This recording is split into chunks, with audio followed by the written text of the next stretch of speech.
That's okay though. For being so young, you're very, very smart. That's fantastic. Yeah. So keep up the good work, man, and stay flat, okay? Okay, I'm a flat earther.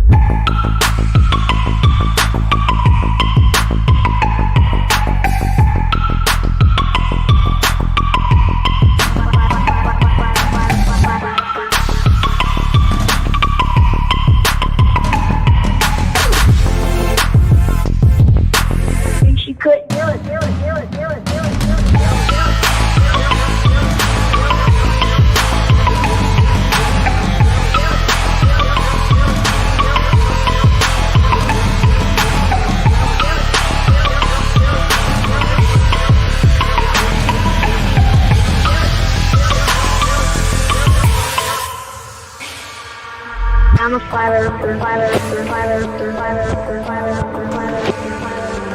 I'm a flat earther, flat earther, flat earther, flat earther, flat earther, flat earther. I'm a flat earther, flat earther, flat earther, flat earther, flat earther, flat earther. I'm a flat earther, flat earther, flat earther, flat earther, flat earther.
That's okay though. For being so young, you're very, very smart. That's fantastic. Yeah.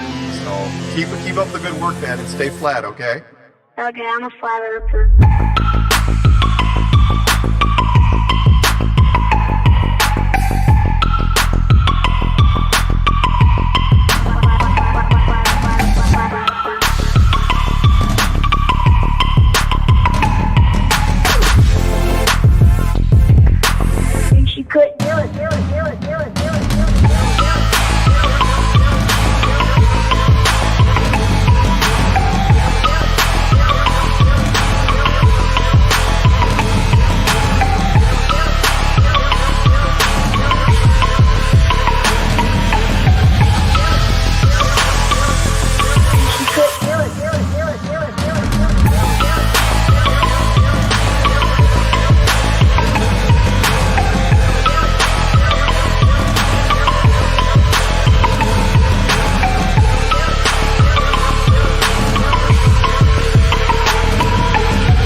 For sound bites, this is awesome.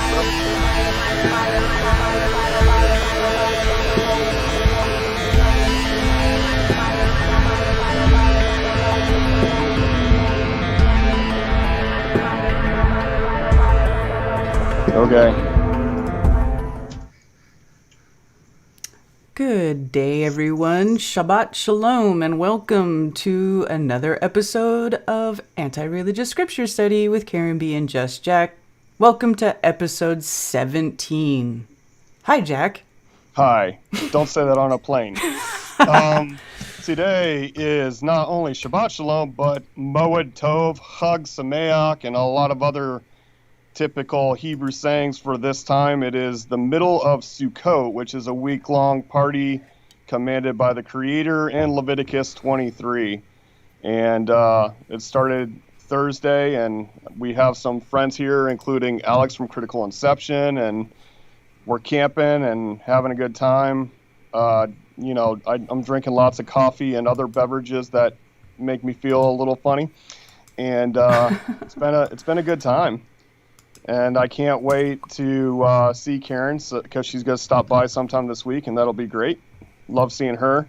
So, yeah, it's going to be a good week. Yeah, absolutely. And I can't segue into the disclaimer, so whenever you're ready, I can read that. You might as well just put it out there. All right. And, of course, now it's going to take forever to open. Yay. All right. Just Jack's disclaimer.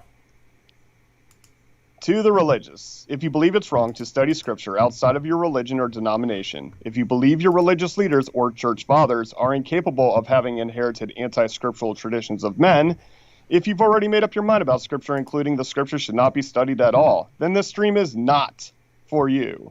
To others, if you are open-minded to others' opinions, if you haven't made up your mind about Scripture, if you've been turned off to religion but believe there's truth in Scripture that may have been changed or hidden by religion, if you live according to Scripture and like to dig in and discover more, then this stream is for you.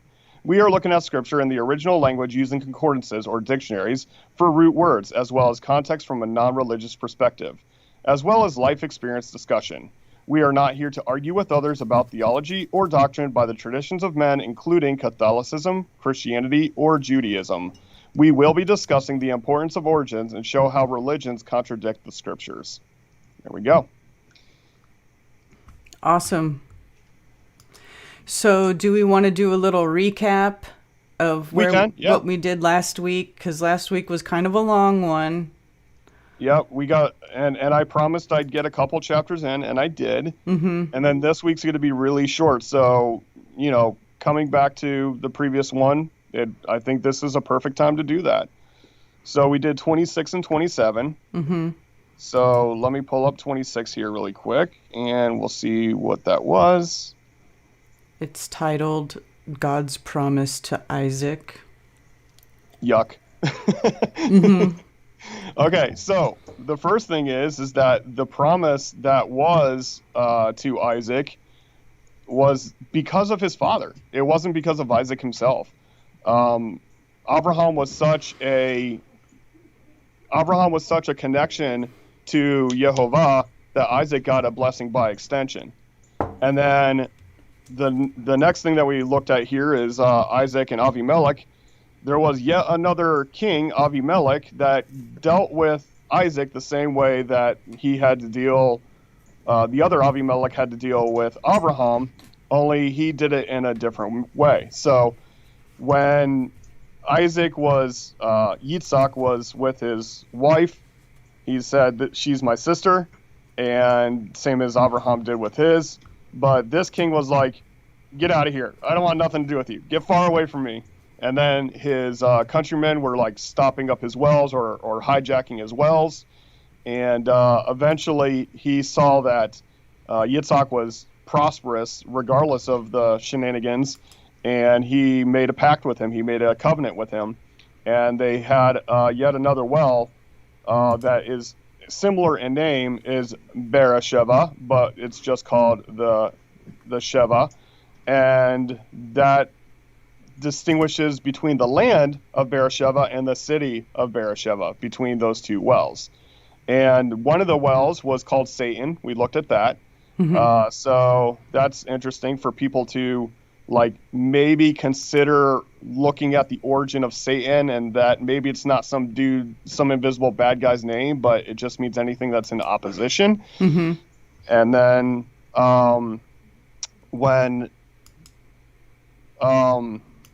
there we're looking at Esau took on a wife, and it was of the Hittites, that the Hittites, mm-hmm. that his parents didn't like very much. And it said that they were like very distraught about the whole situation. And let's see, what else was there? We did hit a lot of stuff. Mm-hmm. Okay, so I think the next chapter is where Yitzhak is dying, right?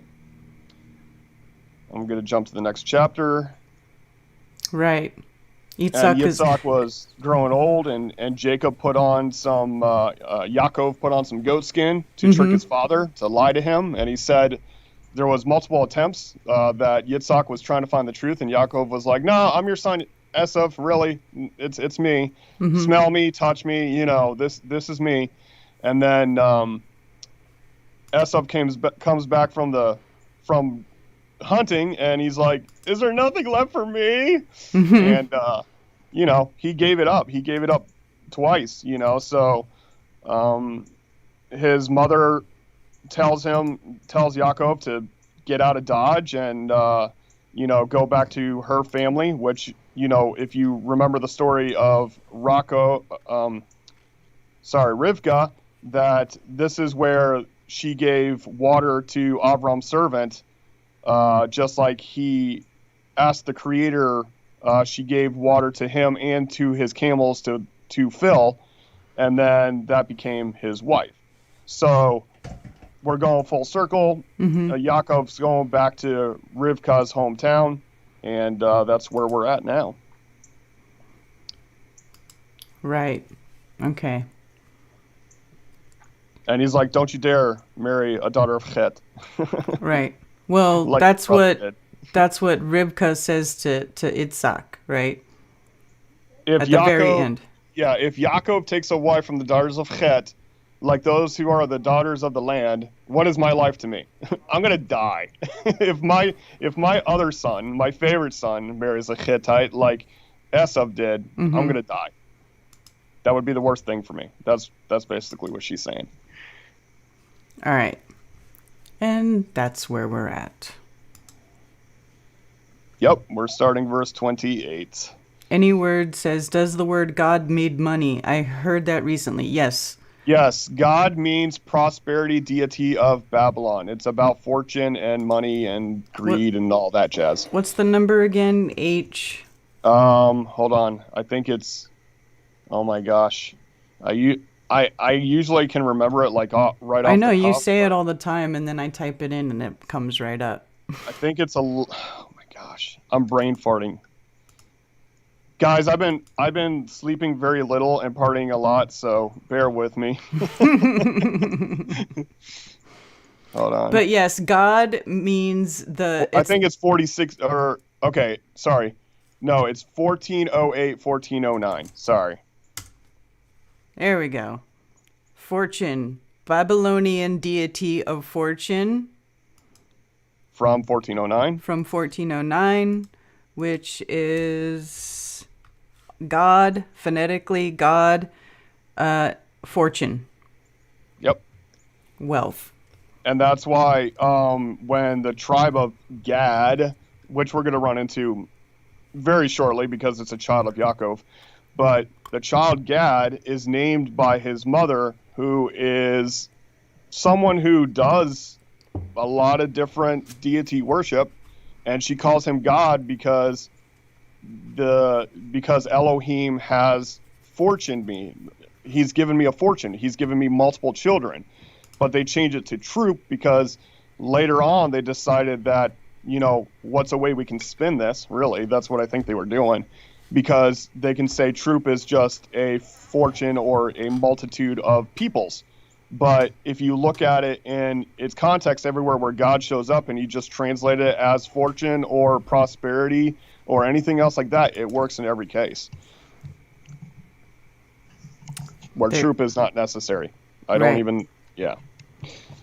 Anyway, all right, so thanks for the tangent, chat. Yeah, that's always good to bring it up because a lot of people do ask that every now and then, and it's good to just keep saying it, you know, because... Yeah, it happens nearly every chat because I couldn't get the pop-out chat to work today for some reason, but like every chat, people will be like, God this and God that, and I just want to, you know, help people understand, like, that's why they put on the money in God we trust. Like, it's about prosperity, deity. So if you're really saying, you know, that, you want money to bless us. Well, you can take it. Like, I don't want that to be my prosperity. Right. Now, do I use money? Yeah, absolutely. Am I blessed by money? Absolutely. But that is not my provision. That's not where my life source comes from. It's not where my joy comes from. It's not where my strength comes from. It comes from the Creator with connecting to existence. Like this week of Sukkot, a week in the wilderness. Like, I've been outside since Thursday.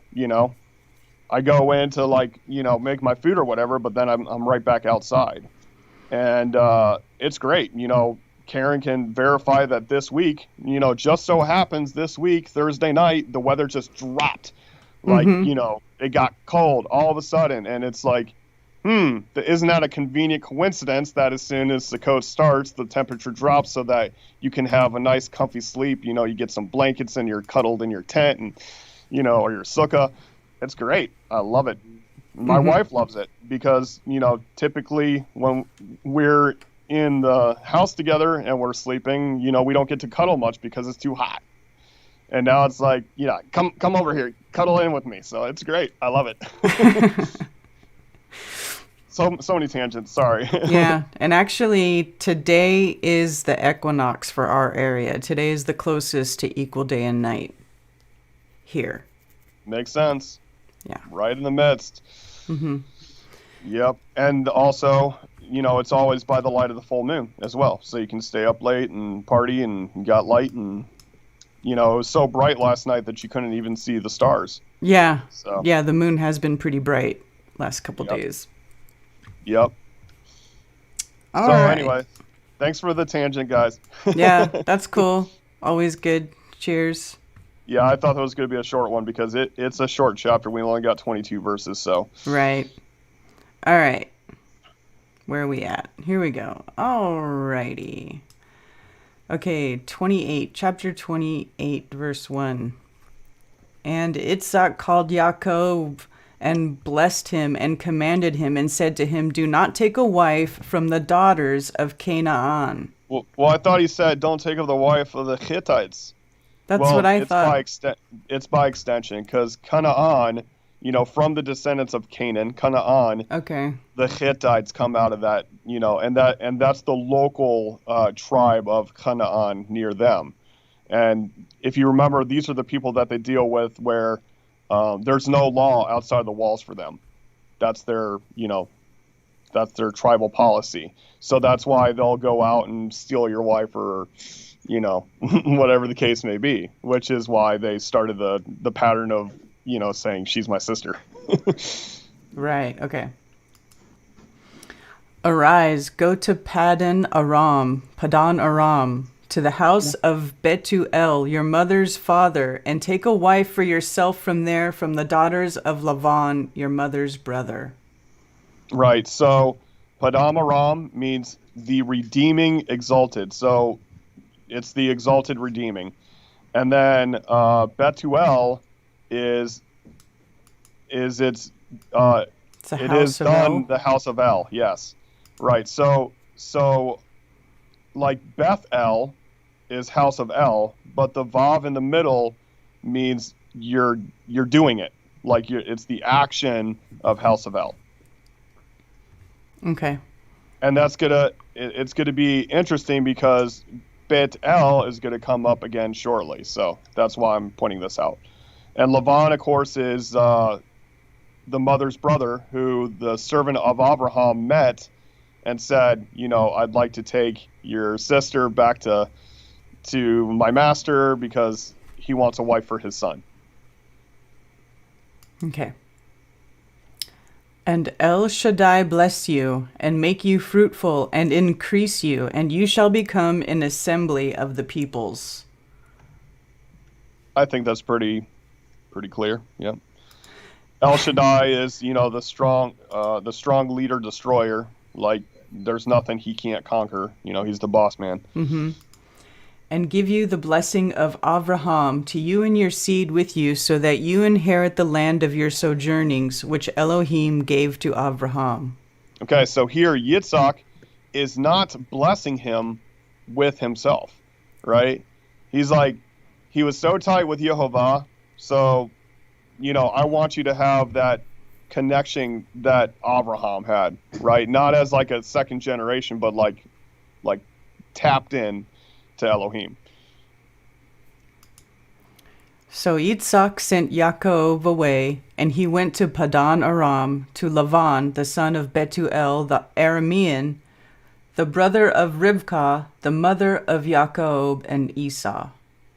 Yeah, so if you see the Aram and Arami is the same word, right? Padam Aram, which is exalted, and Arami, which is plural of the exalted, right?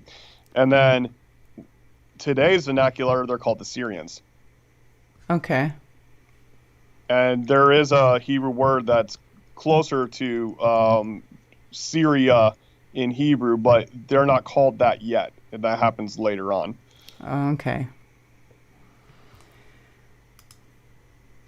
Okay. And Esau saw that Yitzhak had blessed Yaakov and sent him away to Padan Aram to take himself a wife from there. And that as he blessed him, he gave him a command saying, "Do not take a wife from the daughters of Canaan." Okay, now Esau already has a daughter from Canaan. He has a couple of them. I mean, a The wife. Your Hittites. wife, right? Not a daughter. Yeah, he has a couple of Hittite wives. Right. So he's watching this and he's like, why are you blessing him and telling him to get a different type of wife? Are you trying to say that, just imagine Esau like being involved in this conversation.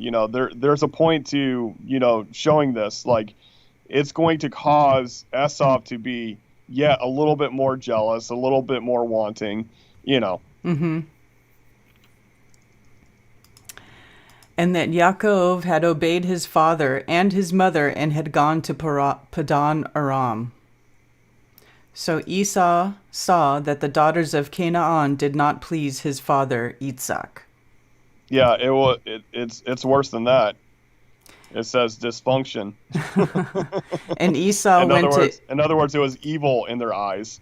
Oh yeah, dysfunction. And Esau went to Ishmael and took Mahalath, the daughter of Ishmael, Abraham's son, and sister of Nevoiath, to be his wife beside the wives he had. Yep. So Esau went to Ishmael. If you remember, Ishmael was kind of kicked out of the group there, and they were doing their own thing. Uh-huh. And then he's going back to Ishmael to, okay, so, you don't like my Hittite wives, so let me go get other wives that are related to us, by extension. Okay. And Yaakov went out from Beersheba and went toward Haran. Beersheba, which is Beersheba. the well, which is the well of the oath, right? Right. Now this is the city, so this is the... And Haran means burning? Let's see. That's what, right here? Harana, burning, Harana, burning. Yeah, and so, even though they changed the pronunciation a little bit in the scriptures, they still don't add the on the end, which can be by extension the ing, right? So if you're going towards Israel, you could say Israela. So you're Israeling, like you're heading towards it. And it sounds kind of weird to us. Like, let's say if I was going to Charlotte, North Carolina, I would say I'm Charlotting. Yeah, that's weird. Like that. Yep. But that's kind of the extension with the hey on the end, which either makes it feminine or adds an ing. Well, it's kind of like camping, I guess. Yeah, going to the camping. Yeah. All right. And he came upon a place and stopped over for the night, for the sun had set. And he took one of the stones of that place, and he put it at his head, and he lay down in that place to sleep. Yeah, and this is a temporary stop. And yeah, he's using a stone for a pillow. And he dreamed and saw a ladder set up on the earth, and its top reached to the heavens, and saw messengers of Elohim going up and coming down it. Okay, so some people are going to be like, oh, I can make 6 weeks of videos about this one verse. Anyway, because there's a lot of, the whole thing about Jacob's ladder. This is that, right? But in reality, it's just a lifting up mound. It's not necessarily a ladder. And like you could say a ramp, or I kind of say it like it reminds me of an escalator because they're going up and they're coming down. And it's a standing up, right? So it's elevated. Mm-hmm. And of course it's messenger, and this actually is the suffix of. So this is messengers of Jehovah. Of Elohim, sorry. Mm-hmm. Messengers of Elohim rather than, messenger Elohim. Okay. Remember when we talked about that? Like there was no of right. a lot of times. In this place, it literally has an of there. So. Okay. And see, Yehovah stood above it and said, I am Yehovah, Elohim of Abraham, your father, and the Elohim of Yitzhak. The land on which you are lying, I give it to you and your seed. Yeah, and it's not actually Elohim here. It's Elohe. Elohe, which is the L of. Okay. Or Eloah of. So strong leader of. Okay. Not Elohim. It's not plural here, is what I'm trying to say. Okay. If you understand what I'm saying. Right. Yeah. And your seed shall be as the dust of the earth, and you shall break forth to the west and to the east, to the north and the south, and all the clans of the earth shall be blessed in you and your seed. All right, so we kind of looked at this before in the blessing of Avram. Like the language is very similar, the east, the north, the south, and the west. And remember, north is Polaris, which is the what the watchers would look for. But I actually had to go back and edit previous notes because I found out that the root for north is also the root for treasure. Really? Yeah. So I was like, I think we should throw that in there because that's like the north is a treasure. That's very interesting. And then the rest of them are all pretty much the same. I did a little bit more extensive research into it just to make sure I didn't miss another nugget on the other cardinal directions. But yeah, north being Polaris, which is treasure. And sometimes it's used specifically as treasure, not as north. You understand what I'm saying? Mm-hmm. So, but it has the exact same root word, the same root letters. So I found that very interesting. That's cool. But yeah, but by extension, all the families of the ground in seed of yours. So it's not just clans, right? So it can be clans, but it's like all the different families.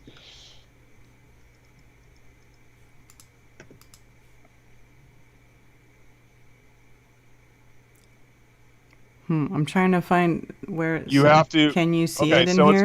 it's one of those things that has the same spelling, but it's not. They broke it up into different definitions. So let's go back to. Hold on, let me pull it up. KJV to get the number. And where's north? Call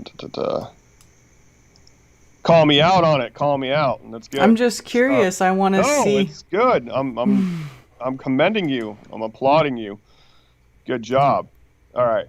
So if you go to DVD and do the word list, how do you pull up the word list on yours? Well, if you look right there. Whoa, go back to north. It was there. I just saw it. Okay, right there, properly hidden, right? Mm-hmm. And then if you go to the link where it comes from, Mm-hmm. so click on that and define that.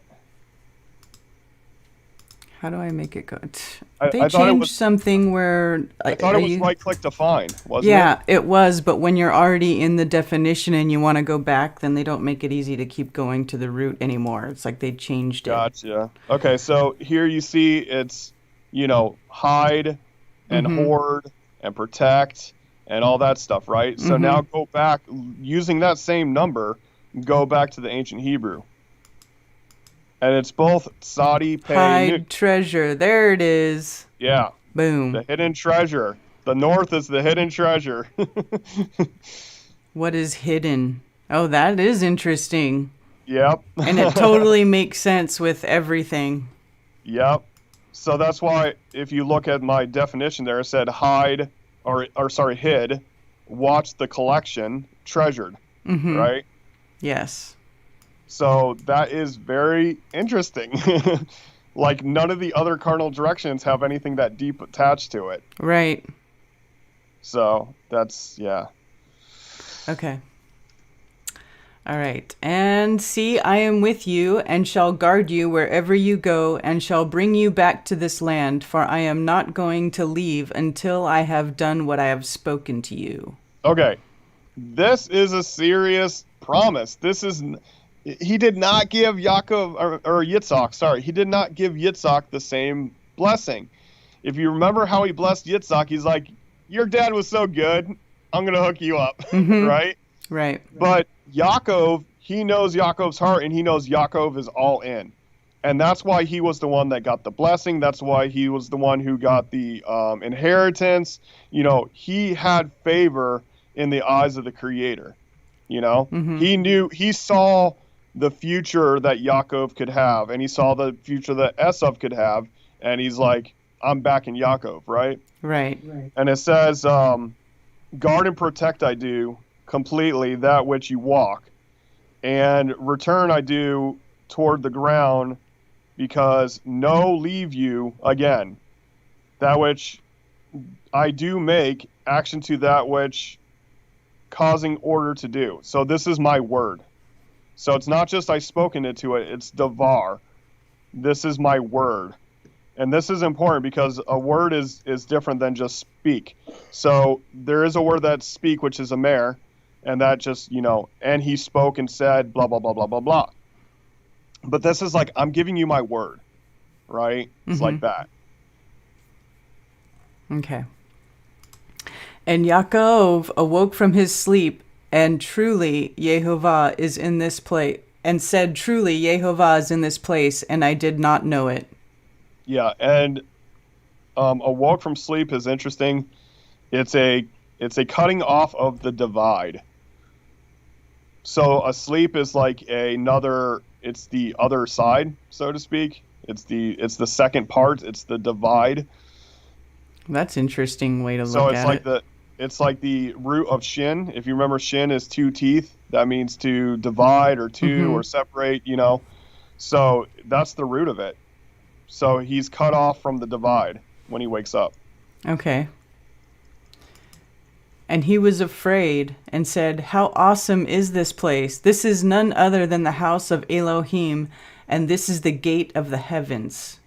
Okay, I really like what the scriptures did here, but go to KJV and see how they said it.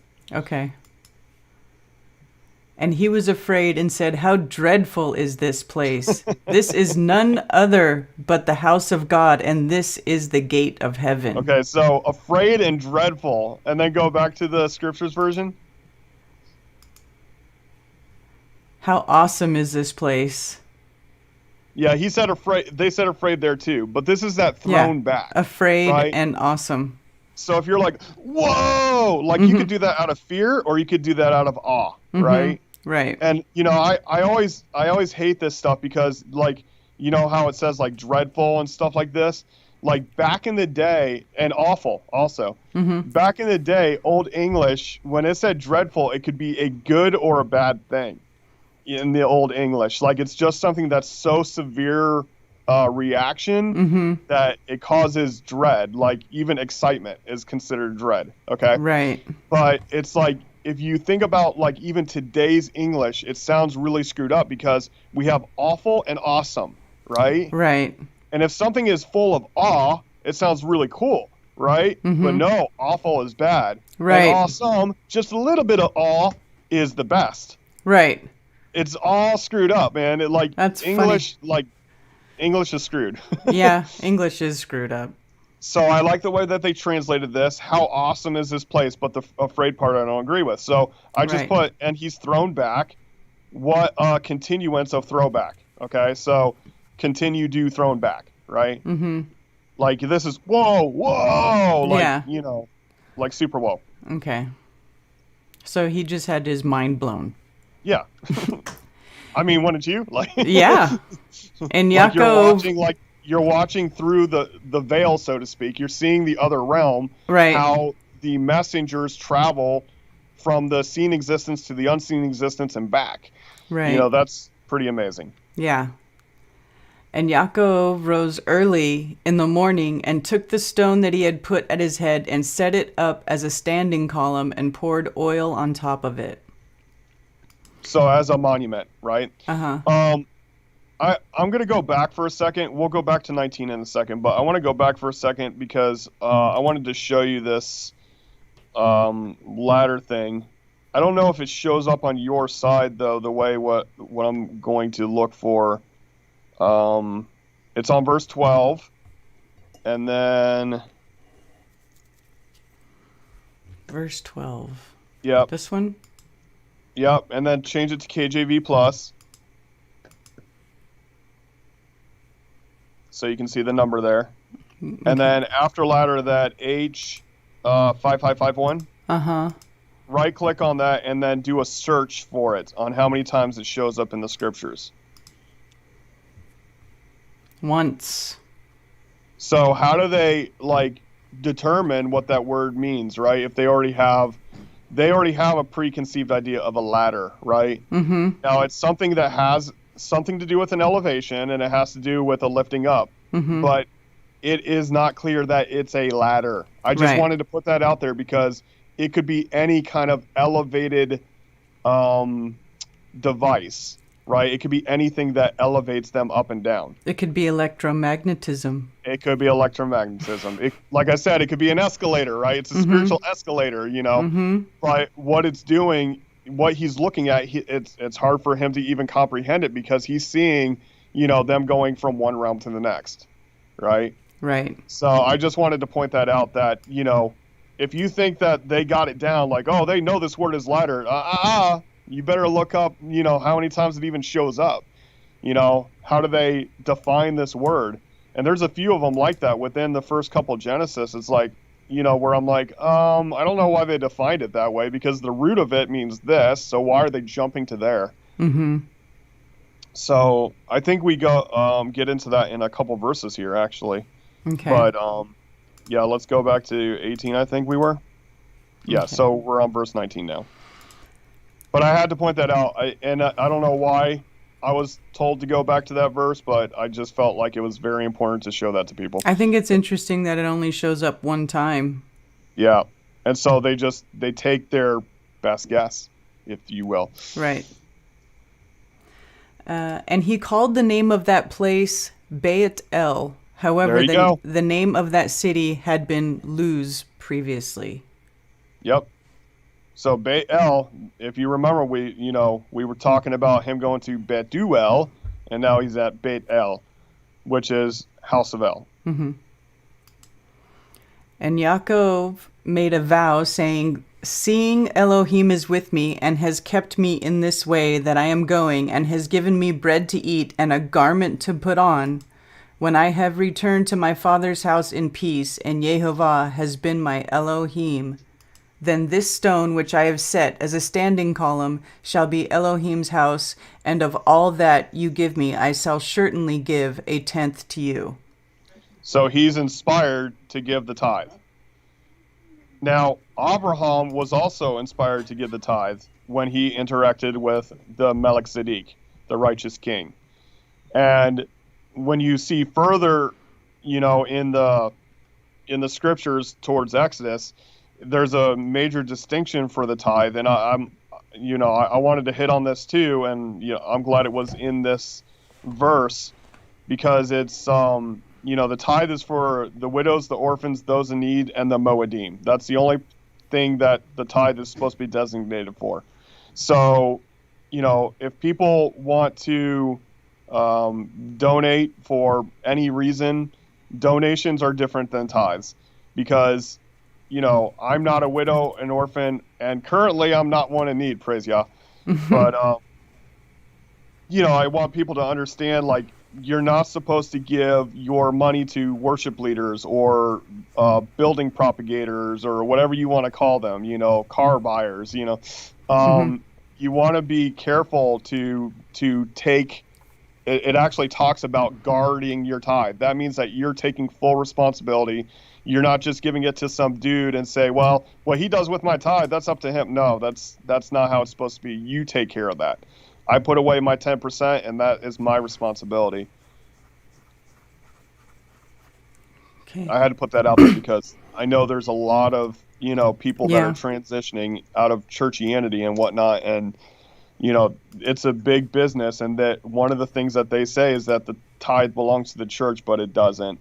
It's not like Yaakov here started a church and he called it Beit El, like that's the new church. But there are a lot of churches out there that are called Bethel churches, and Bethel meaning the house of God. And guess what? They want you to bring your tithe there. You see what I'm saying? Right. Like they're using the scripture to, twist the narrative to say, oh yeah, that tenth, yeah, bring it to Beit El, bring it to Bethel Church, Yeah, that's a huge thing in the Mormon church too. All right. Well, it's the thing in all the churches. Trust me. Like I've been through the whole gambit of churchianity, and all of them require your tithe. Even the ones that are like non-denominational, spirit-filled, rolling on the floor, all that kind of stuff. They still require the tithe of you. Yeah. And the fanciest one that I went to, the most religious kind is like the Lutheran Church, which is one step down from Catholicism. They require the tithe, and everyone in between. I've had a lot of experience in a lot of different churches, and they, if you belong to the church or you worship here, then the tithe belongs here, and that's not how the Creator intended it at all. I agree. All right, Frank, I'm going to tell you again, man, put an H on the end of Yehovah.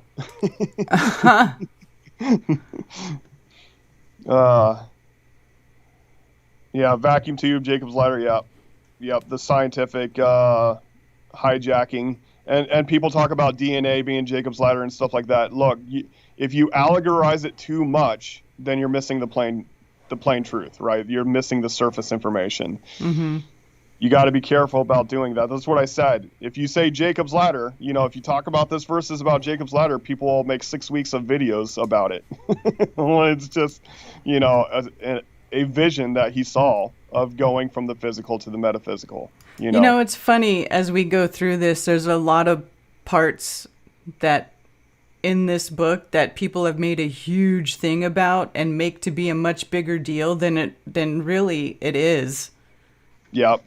But yet the things that are huge deals they completely ignore or they don't know anything about, right? Right? It's crazy like that, yeah. Yeah. And that's because of the way that they programmed us to look at things. You're typically looking at it through the eyes of some establishment, right? To tell you this is how you're supposed to see things.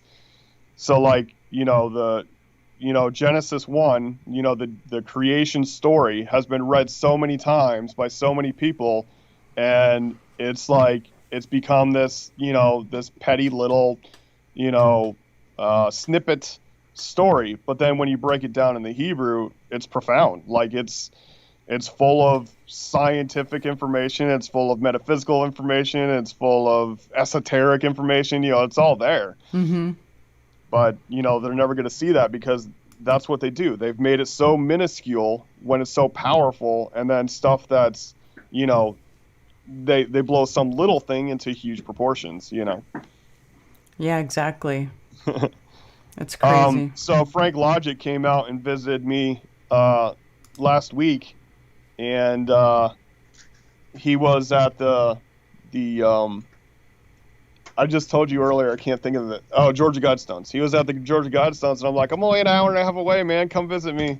So he come over, and we hung out till, I don't know, 4:30, 5 o'clock in the morning. Oh, boy. And then the next day, we both drove back to Florida. He lives, like, south of Orlando, and I I had to drive way further south than that to Sarasota to pick up family south of Sarasota.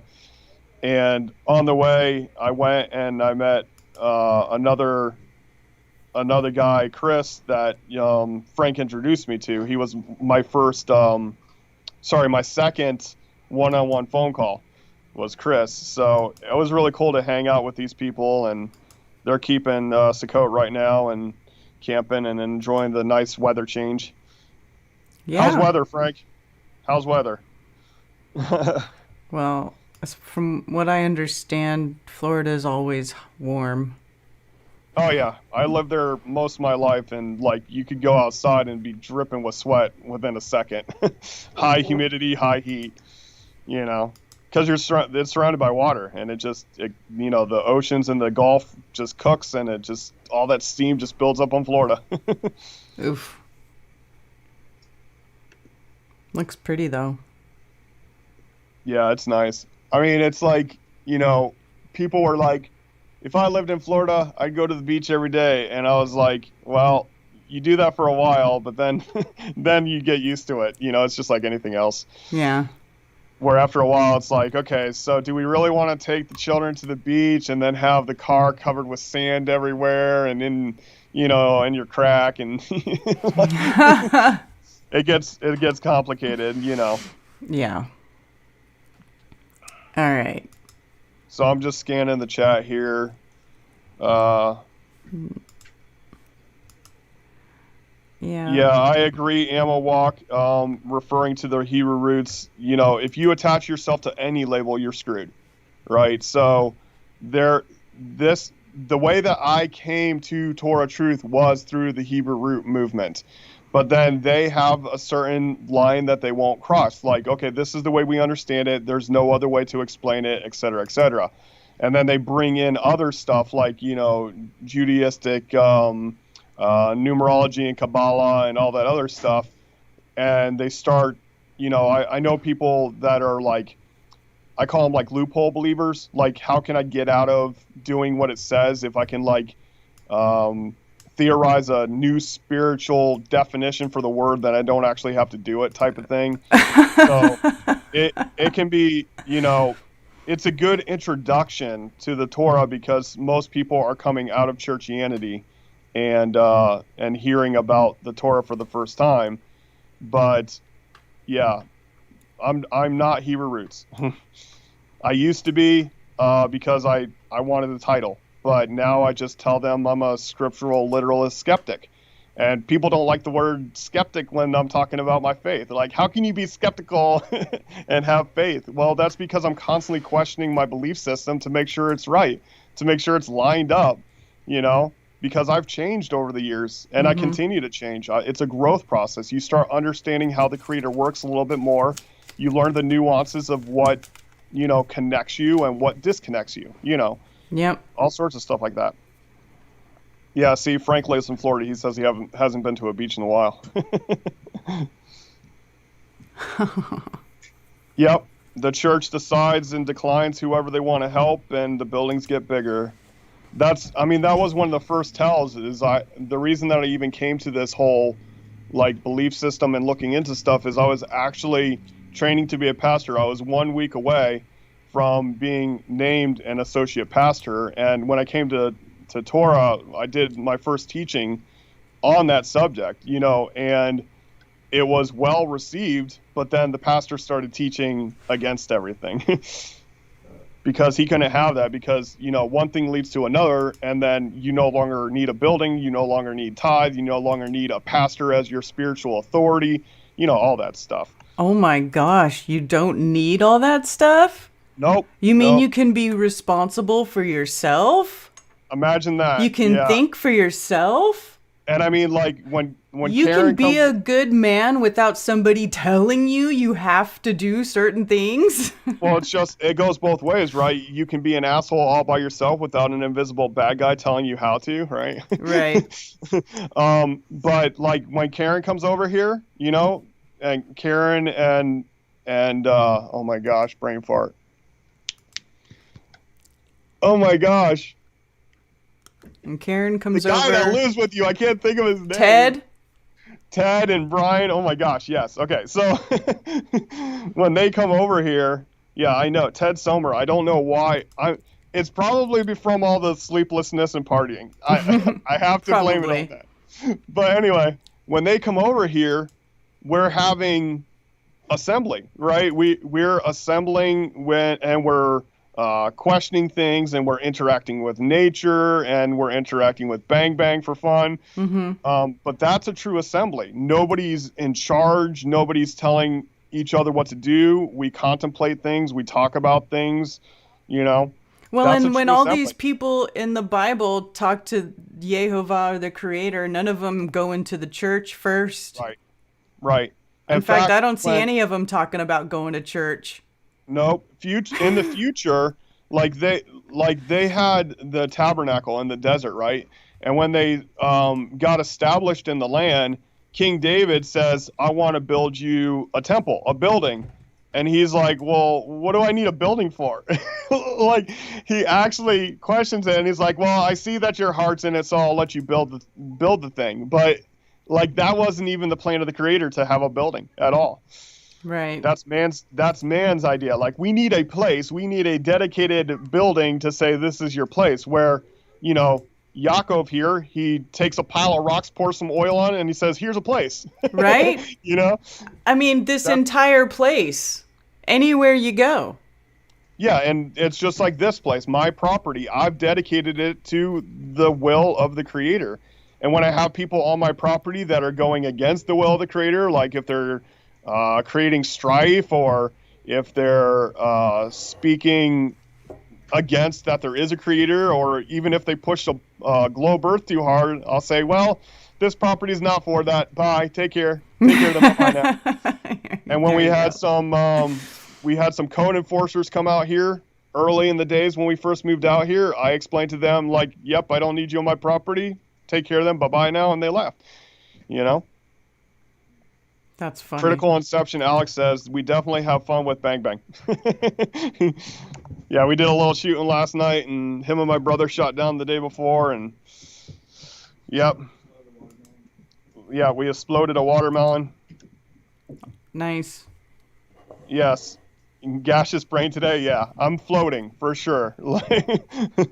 I mean, I had Yom HaKippurim, which was 24 hours of fasting and staying awake, right? Mm-hmm. And then 2 days later, I drove down to Florida and back, and I have a very strict diet, and I couldn't stop anywhere to eat. So it was another staying awake and fasting.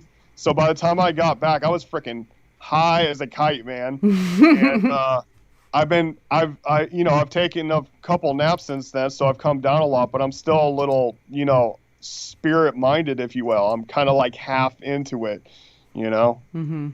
But I was trying to make excuses why I shouldn't do this stream today, right?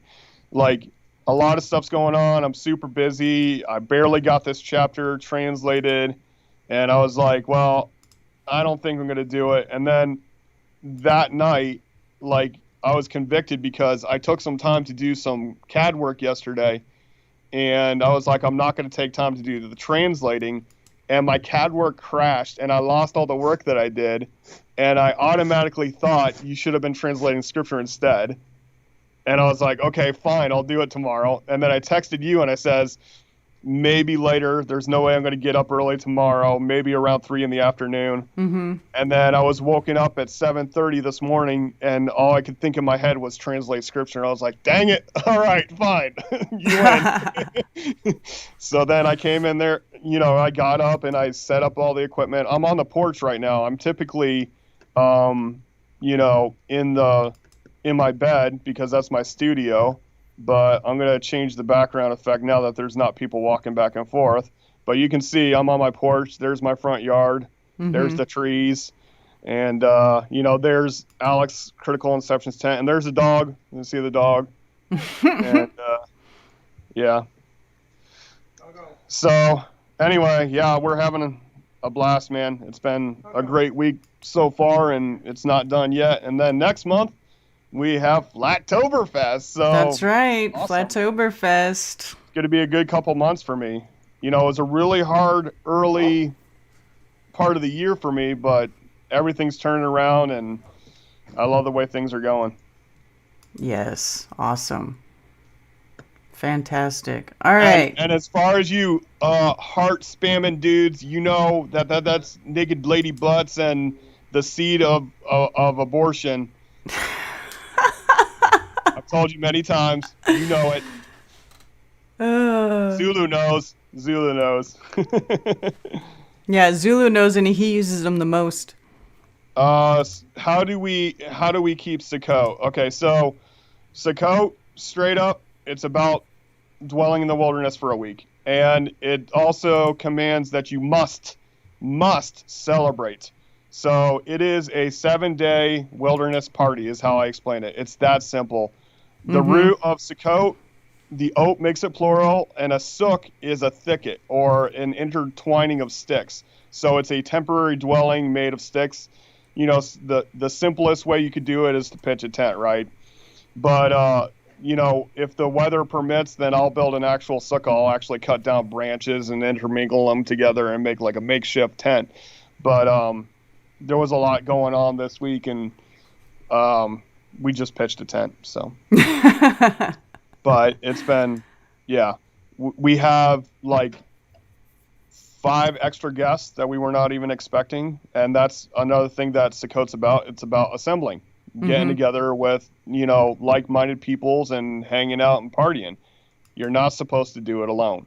Yeah. If you're alone, you're doing it wrong. For sure.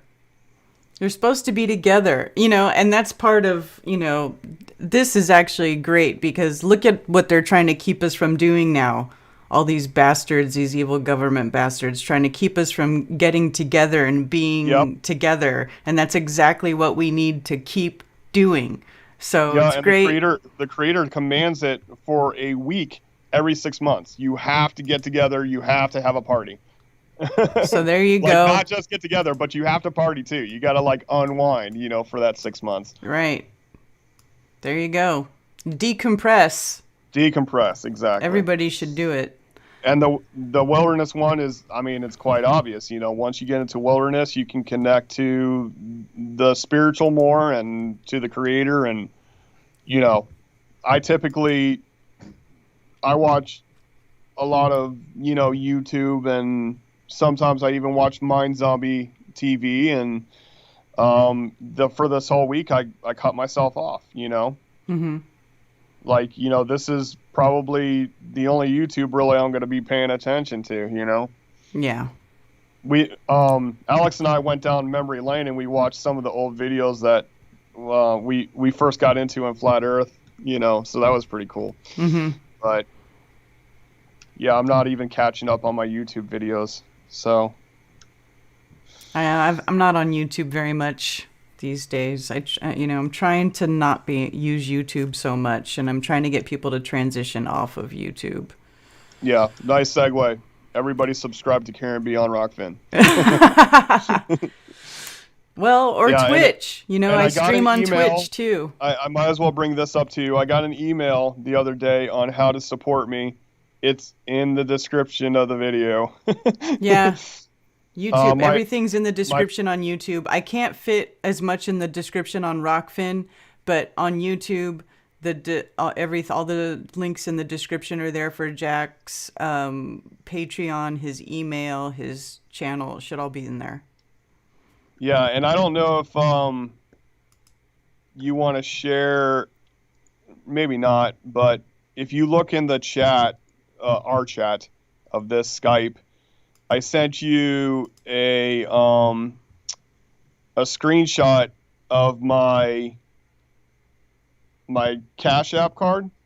If you want to share that with people. Do you remember that? No, I don't see it. How do I open the chat? Oh, there's it. Okay, it's a little bubble there. All right, I'm gonna scroll through. We sent a lot of stuff to each other. A lot of that was today. Can you hear me? No, I can't hear you. All right. Yeah, we had audio issues today, and it ended up being my fault, even though I thought it was hers. Trying to blame me again. It's not like it hasn't been your fault before, but... Well, True. But this time it wasn't. All right, I don't have it, man. I gotta share that sometime, because what I did is I put a bunch of flat Earth clues onto my Cash App card. I have no parallax, water always level, raises to eye level, doesn't disappear over the horizon, zoom in, crepuscular rays. Like, I got all of this on a little itty bitty Cash App card, and it's all legible too. That's funny. So I've actually, me and Frank, we went to Wally World to pick up. We were picking up a memory stick for him to get some videos that I wanted to share with him. And this guy is like in a bind, and he says, "Hey, can you buy this belt for me? I'll put money in your Cash App." So I hand him the Cash App card, and Frank's like, "Yep, that's what it says. The Earth is flat." So it was an opportunity to flat smack someone, just by handing them my Cash App card, So That's funny. because on the front of it says, $ just Jack FE or whatever. So, yep, Yehovah is a party father. That's right. And just to let you know, I mimic the Creator. As soon as my children go through the change, right, they start sprouting hairs in their pits. Let's put it that way. My children are permitted to drink on my property. They're not permitted to go elsewhere and drink, but they're permitted to drink on my property. Wow. It's not against the law to let your children have a sip of wine on your own property. So. Better they do it there than somewhere else. My wife is concerned. Is she? Exactly. When I was... fucking call somebody. Uh-oh. I'm just telling her not to yell and cuss on my stream, man. It's like so rude. She's just concerned, of trolls. That's fine. What are they going to do? But anyways, Nobody knows I don't where know you about are. you, but I was drinking as early as 14 years old and hanging out with a bunch of ne'er-do-wells and, I used to take sips off my mom's beer when I was little. Word. I liked the salty, fizzy beer. FYI, clear disclaimer, I do not get my children drunk. I let them have a drink, a mixed drink, They're not here doing shots or anything. Right. All right. So, yep, 15th day of the 7th month according to the Hebrew calendar. Yep. Today is the 18th day. I have my phone here somewhere. I have a calendar on my Google Calendar that tells you the Hebrew calendar. What? Is it the 17th day? Yep. It's the 17th day, Sukkot day 3. He has my Google Calendar. So, yeah. So it's very different. And what is this called? September? 7? Sept? Full October, moon's 8. in Taurus right now, too. Awesome. October is 8. November is 9. December is 10. Yep. They got it all screwed up. Yeah. They do. All right. I let my children taste the wine and they give a yuck face expression. Yep. I didn't like wine when I was little either, but I did like beer. Yeah, I'm not a beer fan even today, so. All right. All right, it was a good stream. Good stream, yes. It was short, but thankfully we have chat. Yeah, we're short one. That's okay. I hope y'all are enjoying your Sukkot. And Monday we will be showing you the Flatoberfest Flat Earth billboard. Woot woot. Nice. Yeah, I'm gonna join them, so I'll probably be on camera, and then they're gonna come out to my place and hang out and bang in the backyard. So, yeah. Right on. All right, Good everybody. stuff. Thanks for being here, and we'll see you next Shabbat week. Shalom, Chag Sameach, Moed Tov, all that good stuff. It's Shabbat still flat. Shalom. Or still flat. Yeah, there you go.